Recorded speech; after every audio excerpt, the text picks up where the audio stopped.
से हमने अपना यानी खुद का घर छोड़ के भागे, दूसरे दिन दूसरे को आश्रय।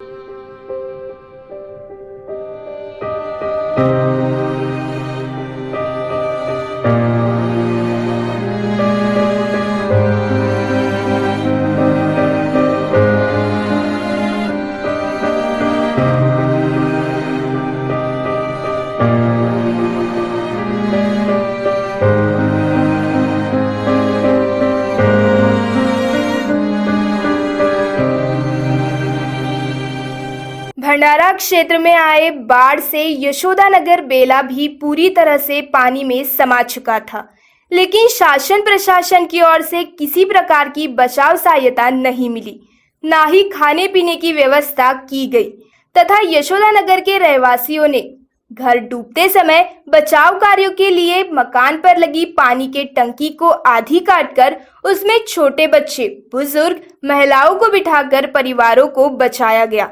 इस कार्य में स्वयं यशोदानगर के लोगों ने एक दूसरे के परिवार को बचाया। इस कार्य की बीएस क्राइम इंडिया न्यूज सराहना करता है, बचाव कार्य में लोगों को सलाम करता है तथा शासन प्रशासन की निंदा करता है। यशोदानगर बेला के लोगों की मौजूदा हालात जानने के लिए बीएस क्राइम इंडिया न्यूज की टीम यशोदानगर बेला में पहुंची ताकि जनता को लाइव खबर के माध्यम से हकीकत बयां हो, जिसमें बाढ़ग्रस्त लोगों की आपबीती तथा हुई चोरी की हर जानकारी खबर के माध्यम से आप तक पहुंचाई जाए। आइए जानते हैं कि आई इस खतरनाक बाढ़ में क्या हालात थे यशोदानगर बेला के। नैसर्गिक आपदा की जो स्थिति आपके ऊपर आई थी, ये संकट, उसको कैसे आपने फेस किया, क्या आपकी परेशानियां थी उस समय, बताइए। हम इतने परेशान थे कि हम कुछ भी हमारा इतना प्रॉब्लमेटिक क्रिएट हो गया था सिचुएशन कि हमें रहने को खाने को कुछ भी नहीं था। और उस टाइम पे रात भर हमको बिना लाइट तो पॉसिबल ही नहीं था, पूरी लाइट चली गई थी, पूरा अंधेरा था। यहाँ पे स्नैक्स वेक्स जो छोटे छोटे कीड़े थे, स्नैक्स भारी वाले जो स्नैक्स थे वो थे, उनका डर अलग था। ऊपर से हम ऊपर थे छत पे, तो ऊपर से डर था कि बारिश ना आ जाए, तो उस टाइम पे क्या मैनेज करेंगे। कुछ भी सिचुएशन ऐसा नहीं था कि हम फेस कर पाए, लेकिन उसी टाइम पे ऐसे लाइट नहीं, कुछ नहीं, मोबाइल्स थे लेकिन चार्जिंग नहीं, किसी से कांटेक्ट नहीं हो पा रहा था, कुछ नहीं, और कुछ सपोर्ट भी नहीं था बाहर से कि कुछ मिल पाए। बताया भी नहीं कि पानी कोई हमारा कुछ आ रहा है, ऐसे इन्फॉर्म ही नहीं किया गया था। अच्छा, रात को ही नहीं किया, पूरा पानी आ गया और ऊपर तक हमारा पूरा सामान, फ्रिज, टीवी सब जो पूर्व मुख्यमंत्री फडणवीस जी आए थे, उन्होंने कुछ दिया आपको? नहीं, 2 मिनट रुके और फिर चले गए। कुछ भी हमको अभी एक तक नहीं होगा। स्टार्टिंग तो नहीं, लेकिन हमारा जो एंडिंग सिचुएशन था, ये एंडिंग पोर्शन था, पूरा डाउन में है। कितना जलस्तर यहाँ पर हुआ होगा? यहाँ पे घर के अंदर ये वाला पूरा डूब गया था।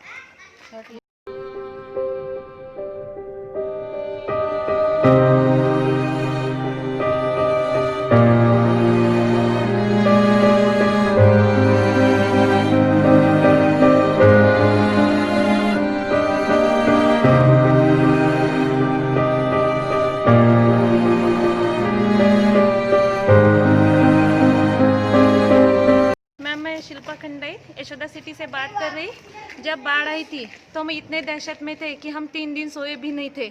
यहाँ पे ना पीने का पानी था, ना हम बाहर भी निकल सकते थे, और कोई प्रशासन की मदद हमको नहीं मिली। किसी ने हमको पहले सूचना भी नहीं दी थी कि यहाँ पे कुछ पानी आने वाला है। अगर ऐसी सूचना हमको दी गई होती तो हम कुछ करते। हमारा पूरा सामान खराब हो गया, हम खुद को नहीं बचा पाने वाले थे तो सामान की तो जाने दो। लेकिन हम इस प्रशासन का धिक्कार करते हैं कि उन्होंने हमको कोई भी सूचना दी नहीं। सूचना तो देने की बात छोड़ो, जब हम मुसीबत में थे तो कोई भी आकर यहाँ पे हमारी हालात नहीं पूछे थे, और बाढ़ जाने के बाद भी आज तक भी यहाँ पे कोई नहीं आया और कोई भी हमको पूछने नहीं आया कि आप कैसे हो, आपकी हालात कैसे हो गई। ये गलती ना नेचुरल थी, ये गलती तो प्रशासन की थी। उनको अलर्ट रहना चाहिए था, उनको हमें सूचना देनी चाहिए थी कि ऐसी ऐसी कंडीशन है और यहाँ पे इतना पानी आ सकता है, क्योंकि ये सब बातें प्रशासन को मालूम होनी चाहिए। अगर ये बातें प्रशासन को नहीं मालूम होती तो उनका काम ही क्या है यहाँ पे। अगर आप अलर्ट नहीं हो सकते तो ये सारी जनता जो है, आप उनको कैसे अलर्ट करेंगे इस बारे में। और आज हम राह देख रहे हैं कि कोई आएगा, हमसे पूछेगा आपकी हालत क्या हो गई थी, लेकिन कोई भी यहाँ पे आया नहीं है। तो हम प्रशासन पे इतने नाराज है। और बात दूसरी है, जो बिल्डर है यहाँ का अमित हेड़ा, जिन्होंने अभी तक कॉलोनी हैंड ओवर भी नहीं की है, लेकिन वो बिल्डर यहाँ पे एक कदम भी नहीं रखा उसने, और उसने किसी से पूछा भी नहीं कि मेरे कॉलोनी के लोग कैसे जी रहे हैं, उनकी क्या हालत हो गई है। और दूसरी बात, जब यहाँ पे पानी आ गया तो हम सबको ये बात मन में हमारे सवाल आ गया कि ये तो बूढ़ी क्षेत्र था, फिर बिल्डर को परमिशन किसने दी? यहाँ पे जिन जिन लोगों ने यहाँ पे परमिशन दी, वो चाहे कलेक्टर हो, यहाँ का सरपंच हो, तलाटी हो, सब लोग जिम्मेदार है हमारे कंडीशन के लिए। ये बूढ़ी क्षेत्र था तो यहाँ पे परमिशन क्यों दी गई? और परमिशन दी गई तो उन सबको पैसा दिया गया, उन पैसे के भरोसे उन्होंने यहाँ पे मंजूरी दी बिल्डर को, बिल्डर ने वहाँ पे पैसा खर्च किया और यहाँ पे जनता मर रही है। ये आज की बात है, अगले साल भी ऐसा हो सकता है, कभी भी ऐसा हो सकता है। तो ये सब नेचुरल नहीं है, नेचुरल तो है, लेकिन सब प्रशासन यहाँ पे रिस्पॉन्सिबल है कि उन्होंने बुरी क्षेत्र होने के बावजूद भी यहाँ पे पैसों के भरोसे बिल्डर ने उनको खरीदा, और उन्होंने हमारी जान, बिल्डर ने खरीदा और पैसों के सामने उन्होंने हमारी जान दाव पर लगा दी है। त्या बोकडे तो कैसी वो स्थिती अरे थी? सगळं सोफा गेला, सगळं गेलं, सगळं सामानाची अस्ताव्यस्त। आम्ही तर 4 दिवस झोपलो नाही, आम्हाला काही अलर्ट नाही, काही नाही। आणि काय करत आहे प्रशासन आमच्यासाठी? काय केलं? काहीच नाही, येऊन नाही बघितलं, काही नाही। आणि काय मंत्री संत्री येत आहे, जात आहे, काय करत आहे? कोणी आले नाही। आणि याच्यानंतर येऊ नका म्हणा आम्हाला मदत हे करायला, मतदान करायला। नुसते फक्त मतदान असलं की नुसतं यायचं, आम्हाला मत द्या, आम्हाला मत द्या, हे कोणी केलं? आम्हाला कोणी मदत नाही केली। सगळं आम्ही एकामेकाला हे केलं, काय सगळं पाणी घुसलं। बघा ना पाणी, सोफा बघा आमचा, आम्ही काढू शकलो नाही सोफा। बघा गाडी खराब झाली, गाडी बघा, गाडी दुरुस्त नाही होत आहे। आज आम्ही कर्जबाजारी आहोत, कर्ज घेऊन घर घेतलं आणि काय करत आहे प्रशासन? शेवटी खायला अन्न नाही, पाणी नाही आहे, लहान लहान लेकरं आहेत, काय केलं? काहीच नाही केलं शेवटी शासनाने। आमची खूप गैरसोय झाली इथे, सगळं काही आमचं अस्तव्यस्त होऊन गेलं। काही आम्हाला खायला नाही, काही मदतीसाठी पण कोणी आले नाही। सगळे निघाल्यानंतर काय म्हणते, छोटे छोटे मुलं घेऊन आम्ही बाहेर निघालो, पाण्यातून निघाला, ज्यांना पोहता नाही येत होतं त्यांची गैरसोय झाली। आपकी शासन से मांग क्या है? क्या चाहते हैं आप शासन? हमको भरपाई होना, हमारा जो नुकसान हुआ, सोफा गया, फ्रिज गया, वॉशिंग मशीन गई, कूलर गए, गाड़ी मोटरसाइकिल गए, सभी फोर व्हीलर खराब हो गए। 4 व्हीलर सभी के खराब हो गए।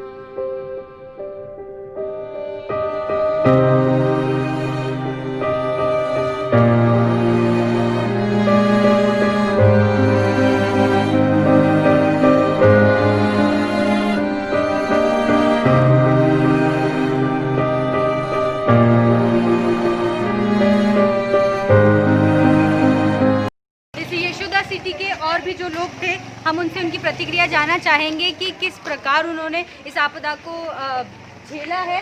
क्या बताएंगे, क्या नाम है आपका? मेरा पद्मा शिंदे है।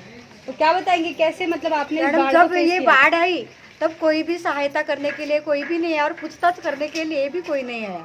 और जो SDRF की टीम आई वो रात को आई, फिर बाद में आई नहीं, और 3 बजे आई, शाम को 3-4 बजे आई। वो क्या बोल रहे थे, उनके नाव पे पूरे SDRF की टीम पूरी भरी हुई थी नाव। बाद में बोले कि इसके बाद आएंगे नहीं, और कॉलोनी में कम से कम 100 तक लोग थे, और वो बोलते कि इसके बाद आएगी नहीं, जिसको निकाला नहीं। मतलब 100 फैमिली थी कॉलोनी में बाहर जाने के लिए, तो भी वो क्या बोले कि आखिरी बार है, अभी इसके बाद हम लोग आएंगे नहीं। मतलब 100 से अधिक लोग यहाँ पर फंसे रहने के बावजूद भी वो क्या बोले कि अभी आखिरी बात है, अभी जिसको मरना है वो मरो। मैंने सुनी, खुद यहाँ पे खड़ी थी मैं, और वही खुद वो 8-9 लोग थे SDRF के, और वो बहुत लेट आए तो भी वो वैसे बोले। और सुबह 3 बजे आए, सुबह 3 बजे आए, और बाद में कुछ भी नहीं है। 150 फैमिली रहती है यहाँ पे, 150 फैमिली को लेके गए। तो रेस्क्यू टीम से भी आपको किसी प्रकार की कोई सहायता सहायता नहीं मिली। नहीं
आम्ही शेती वर्गातून आहोत, आम्ही शेती करणारे आहोत. आम्ही म्हणजे गव्हर्नमेंट नोकरीवर नाही आहोत आणि असं छोटं म्हणून धंदा एक दुकान लावलं आम्ही. हा पण पाण्यात सगळं डुबलं आणि काफी नुकसान झालं आमचं दुकानाचं आणि तब्येती पण खराब झाल्या आहेत. म्हणजे याच्यामुळे गंदगी हे ते याच्यामुळे. आणि वरून आमचा जो बिल्डर होता त्यांनी तर अजूनपर्यंत इथं येऊन बघितलं नाही की का बा ह्या कॉलनीची सिच्युएशन काय आहे, हालत काय आहे, त्यांनी बघितलं नाही. शासन से क्या मांगे आपकी? शासन आमचं तेच रिक्वेस्ट आहे की बा आमचं एवढं नुकसान भरपाई तुम्ही बा आम्हाला द्या, मदत करा. म्हणजे बरंच काही आमचं पाण्यामुळे बरंच काही नुकसान झालेलं आहे आणि त्याचं म्हणजे घरातलं नुकसान हे ते. आणि आम्ही शेती वर्गवाले असल्यामुळे इथं बरेच म्हणजे शेतीवाले असो किंवा नोकरीवाले असो सगळ्यांनाच म्हणजे याचं नुकसान झालेलं आहे. आणि आमचं अजून आमचं म्हणजे जो बिल्डर आहे त्याच्यावर पण आमचं म्हणजे खूप नाराजी आहे. कारण की त्याचं एक हे होतं की आपण जाऊन पाहिलं पाहिजे बाबा कॉलनीतल्या लोकांकडं कसं काय आहे बा म्हणून. आणि डुबीत क्षेत्रात असल्यामुळे त्यांनी हा बांधकाम केलं त्याचं हे होतं ना.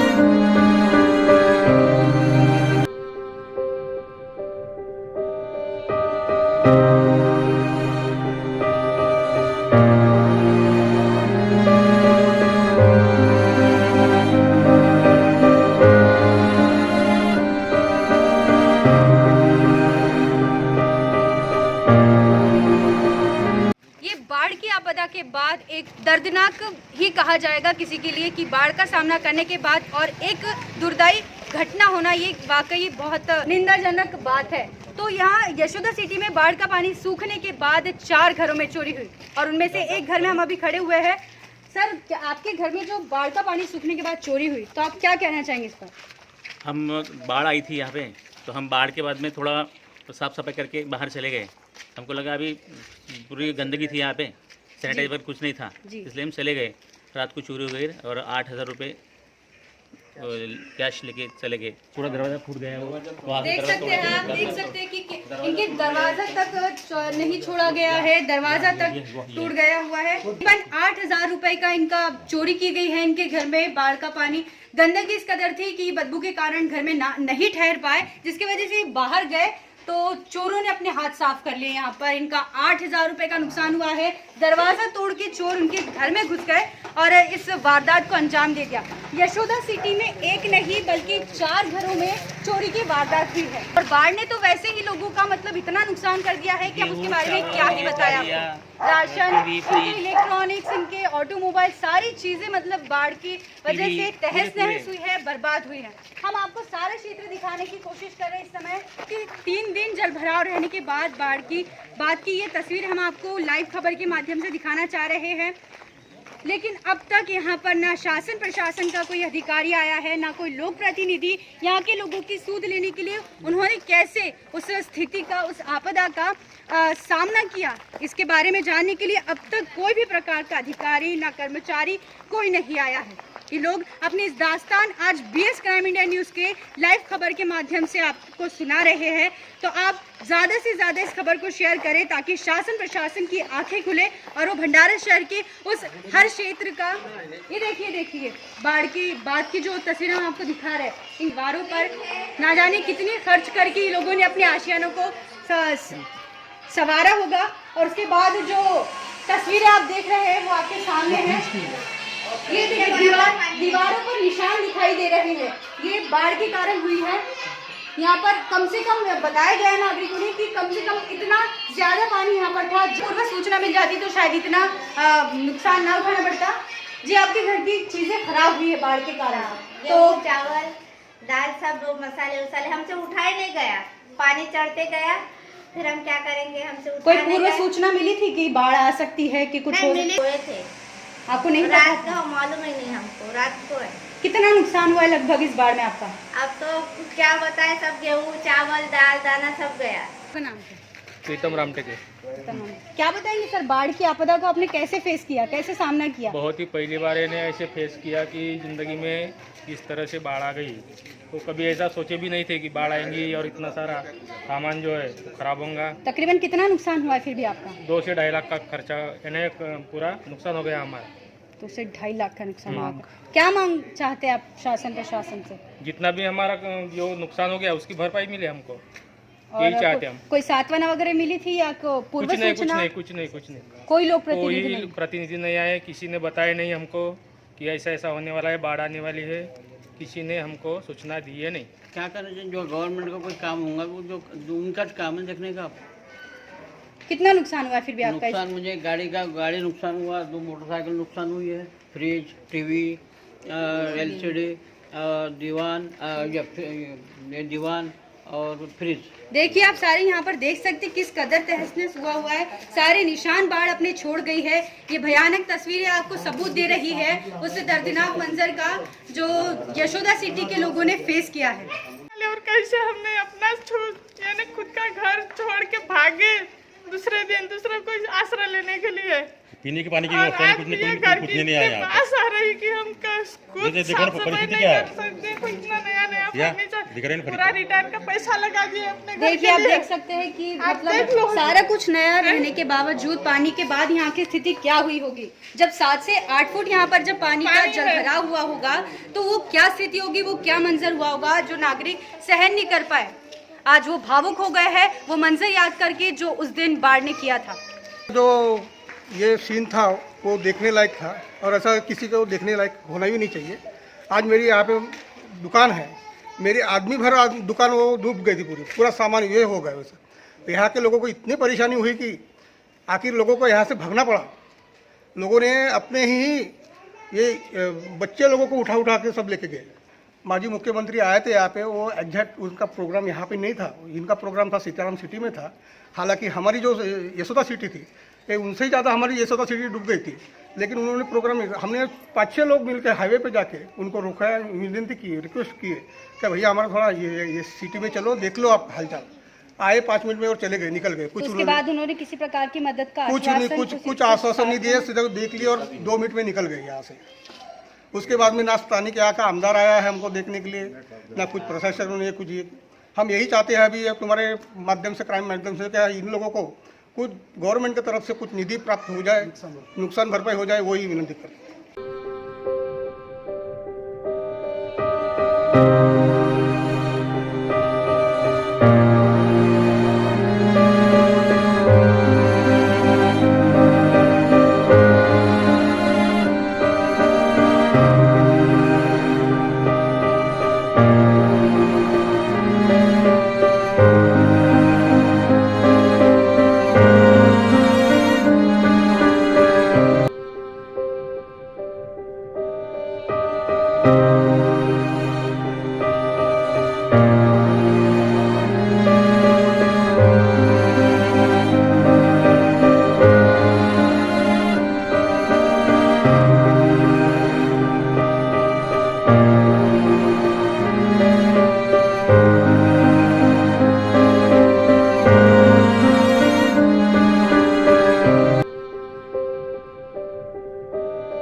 अभी आपने यशोदा सिटी के सारे वो क्षेत्र देखे हैं जो जल भराव की स्थिति में थे कुछ दिन पहले। हमारा उद्देश्य यही है कि खबरों को प्रकाशित करने का कि शासन प्रशासन इन बाढ़ पीड़ितों की मांग जो है वो शासन प्रशासन सुने और उनकी जो भी समस्या है उनका निराकरण जल्द से जल्द करे। यस क्राइम इंडिया न्यूज़ उन क्षेत्र की खबरें आप तक पहुंचाता है जहां शासन प्रशासन भी अब तक नहीं पहुंच पाया है। तो ज़्यादा से ज़्यादा हमारी खबरों को शेयर करें, लाइक करें और कमेंट करके बताएं कि लोगों की समस्याओं को निराकरण करने के लिए प्रशासन को जागृत होना चाहिए, नहीं होना चाहिए। तो देखते रहिए BS क्राइम इंडिया न्यूज़।